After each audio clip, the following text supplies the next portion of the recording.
नमस्कार, आप देख रहे हो द खटक। आज इस वक्त मैं फलोदी कलेक्टर ऑफिस के बाहर हूं, जहां पर देखिए नीट पेपर लीक को लेकर यहां पर फलोदी के अंदर एक दिवसीय धरना और उपवास किया जा रहा है। साथ ही साथ देखिए तमाम सारे लोग हैं और पीछे जो पोस्टर लगा हुआ आप देख रहे हो, यहां पर कितने सारे लोग आए हुए हैं। देखिए सामाजिक कार्यकर्ता एडवोकेट भैराराम मकवाना और तमाम सारे कार्यकर्ता यहां पर है।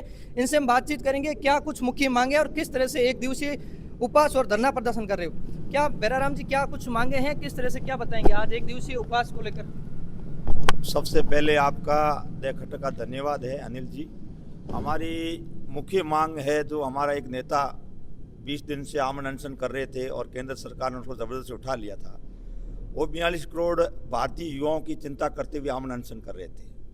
उनका एक ही मकसद था, हम लोगों का एक ही मकसद है, बार बार पेपर आउट होना। और भारत के अंदर जो बेरोजगारी की बढ़ती समस्या है और शिक्षा जितनी महंगी हो गई, कई मुद्दे हैं जो हमारे युवा भविष्य को जोड़ते हुए।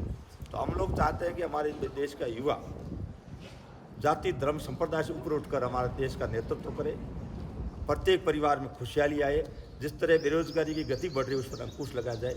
इसको लेकर केंद्र सरकार ने सोनम वांगचुक के खिलाफ जो दमनकारी नीति अपनाई है, उनके विरोध स्वरूप हमने एक देश का एक सांकेतिक मैंने उपवास रखा है। दूसरे साथी लोग भी इनका पूरा सपोर्ट कर रहे हैं। इस सिलसिले में हम लोग फलोदी जिला कलेक्टर आकर बैठे हैं। क्या कुछ ज्ञापन दे दिया, मांग क्या है? नहीं, क्या हमारी मांग जो है वो आपको फिर दे दी जाएगा। हमारे 5 से सूत्री मांग है और कलेक्टर साहब को 3 बजे के बाद हम ज्ञापन लेने जाएंगे।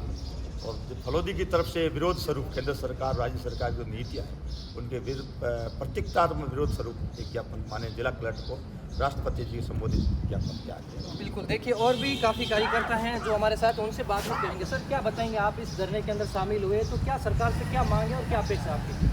देखो, सीधी सीधी बात मैं आपको एक बता देता हूँ। जैसा मेरा बच्चा है नीट की तैयारी अब करने लग गई, तो डर तो मुझे भी लग रहा है। जैसे पेपर आउट होते हैं, सुनते हैं कि भाई इतने बच्चों ने सुसाइड किया है, तो हम तो चाहते हैं गवर्नमेंट इस चीज़ को सुधारे। ठीक है, पेपर आउट होना, बच्चा पूरे साल मेहनत करता है, उसका डिमोटिवेट होता है, तब वो बच्चा एकदम डिप्रेशन में आ जाता है और परिवार वाले कहाँ ध्यान रखते हैं बच्चे के। उस दरमियान मैं एक कह देता हूँ, जैसे मेरे बच्चे के ऊपर ही उसके 93 उसके एग्जाम्पल में नंबर बढ़ने थे और 88 बने और वो बच्चा एक डिप्रेशन में जाके रोने लग गया। अब वो नीट की तैयारी कर रहा है, ना उसके पास फ़ोन है ना कुछ, वो दिन रात मेहनत कर रहा है और पेपर आउट होता है तो गवर्नमेंट अपनी जवाबदेही नहीं करेगी। अब हम धरना दे रहे हैं तो हमें ईमानदार से कह रहे हैं कि धरना तो हम चाह रहे हैं कि हिंदुस्तान विकास और हिंदुस्तान की शक्ति आने वाली भविष्य बच्चे ही है, पर हमें डिग्रियां दी जाएगी कि भाई ये खालिस्तानी है, ये आतंकवादी है, नक्सलवादी। ये चीज़ से देश नहीं चलेगा। देश रियल में एजुकेशन के ऊपर जब ध्यान रखा जाएगा, एजुकेशन सही ढंग से ऐसे पेपर लीक नहीं होंगे, जब देश के अंदर युवा बच्चे पढ़े लिखे अच्छे नंबर लेके जो सिलेक्ट होंगे ना, तो वही देश को सुधार करेंगे। सरकारें बचाने में लोग लगे हैं, ठीक है, पर नस्ल को बचाने कोई नहीं लगा हुआ है। धर्मेंद्र प्रधान का इस्तीफा मांग रहे हैं, पूरा हिंदुस्तान मांग रहा है, एक इस्तीफा है पर नहीं दे रही है सरकार। पर उनको नस्ल की परवाह नहीं है कि भविष्य का बच्चों का भविष्य खराब हो जाएगा, वो परवाह नहीं है। ओनली कि हम सरकार कैसे बचाए। इतने मतलब सरकार ने आज भी सुनने में आया कि वहाँ लाठीचार्ज बच्चों पे कर दिया है। वहाँ बच्चे थे जो तिरंगा झंडा लेके महात्मा गांधी भीमराव अम्बेडकर साहब की तस्वीर लेके जा रहे थे संसद घेराव का। एक चीज़ होती है प्रोटोकॉल, कैसे लाठीचार्ज होती है। मैं तो सरकार को पूछ रहा हूँ कि आप उन बच्चों पर जो 20-22 साल जो भविष्य को लेके वहाँ धरना दे रहे हैं, उनके ऊपर लाठीचार्ज कर रहे हो। शर्म आनी चाहिए सरकारों को, ऐसा नहीं करना चाहिए। ऐसे देश का विकास नहीं होता है। इन्होंने एजुकेशन को भी व्यापार बना लिया सर। एक साल के अंदर हर साल में सेलिब्रेशन चेंज कर देते, किताबें चेंज कर देते, उसे परिपाटी में ऊपर नीचे करके, क्योंकि किताबें बिकनी चाहिए। इस टाइप से थोड़ी ना होगा। एक बच्चे के ऊपर जब परिवार का जोर कैसे पड़ता है, एक एग्जांपल बता देता हूँ कि मुझे अब मालूम पड़ा है कि जैसे मेरा बच्चा 10वीं 11वीं के बाद ऐसे पढ़ाई में उसका इंटरेस्ट लिया, तो उसके मतलब कोई उसको कमी नहीं है कि भाई वो डॉक्टर बने या नहीं बने, पर एक परिवार जब सपोर्ट करता है तो बच्चा अपने आप ऑटोमेटिक प्रेशर में आ जाता है। वो मांगता है कि भाई मुझे ये किताब चाहिए, मुझे यहाँ पढ़ाई करनी है, वो करनी है, वो सारी चीज़ें हम फैसिलिटी दे रहे हैं। तो उसमें वो बच्चा ये सोच रहा है कि मुझे तो ये सिलेक्शन होना ही है, इसलिए वो पूरी तैयारी करेगा। तो सरकारों से निवेदन है कि ऐसा काम ना करें, भविष्य के बारे में बच्चों के सोचें।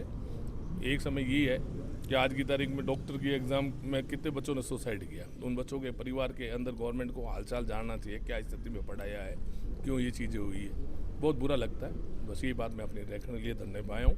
भैराराम जी ने आज भूख हड़ताल पे बैठे, हम सपोर्ट में बैठे बलराम जी के, और तमाम लोगों को भी धन्यवाद देंगे जो आज आए हैं यहाँ पर। देखिए हमारे साथ संगठन महासचिव फलोदी कांग्रेस कमेटी के ससपाल जी है। इनको कल एक मैनेजमेंट जिम्मेदारी भी मिली है। सर क्या बताएंगे, क्या फलोदी के लोगों को जयपुर और दिल्ली के सड़कों पर उतरना पड़ेगा इस आंदोलन को लेकर? पहली बात तो द खट्टक परिवार का बहुत बहुत आभार प्रकट इसलिए कर रहे हैं कि आप ही एक इस हक की लड़ाई में हमें कवर करने के लिए आए हैं। आपका बहुत बहुत आभार है। अपने भारत ने पूरे विश्व के सबसे बड़े जो पर्यावरणविद आदरणीय सोनम वांगचुक जी, जो काफ़ी दिनों से अनशन पे बैठे हैं, उनकी बातें ना मानकर सरकार द्वारा दमनकारी तरीके से उनको वहाँ से उठा के ले जाना, उनको ज़बरदस्ती है जो उनका अनशन ख़त्म करवाने का प्रयास करना। मैं सरकार को आपके माध्यम से पूछना चाहता हूँ, आप कितने सोनम वांगचुक जी के ऊपर अत्याचार करोगे? हर घर में सोनम वांगचुक निकलेंगे। पर्यावरणविद जो बहुत बड़ा उस जो ये बर्फ़ के डेजर्ट में उन्होंने सेना के लिए क्या क्या काम किया है, आप उनको आतंकवादी बनाने में तुले हुए हो। वो कहाँ गया है, कहाँ नहीं गया? पर्यावरणविद सब जगह जाएंगे भाई, पर्यावरण का अवलोकन करने वाला आदमी है, वो पर्यावरण के बारे में जानने के लिए हर क्षेत्र पे जाने की कोशिश करेगा। मैंने कल एक कोई न्यूज़ चैनल पे देखा था, तो कुछ बता रहे थे कि सोनम वांगचुक जी कुछ दिनों पहले पाकिस्तान गए थे कोई एक समिट में भाग लेने के लिए। तो क्या मैं पूछना चाहता हूँ मीडिया, पाकिस्तान में पर्यावरण नहीं है क्या? पर पर्यावरण के प्रति जानकारी यदि आपको लेनी है तो हर क्षेत्र में जाना पड़ेगा। मैं सरकार की जो ये स्थिति है छात्रों के हित में, वो ये सोचते ही नहीं है। इनका एक, क्योंकि ये खुद भी, इनके कोई बच्चे नहीं, कोई पढ़ने वाला नहीं, इनको पता ही नहीं है भाई कौन, जब दर्द वो जानेगा जिनके उनके बारे में अनुभव होगा।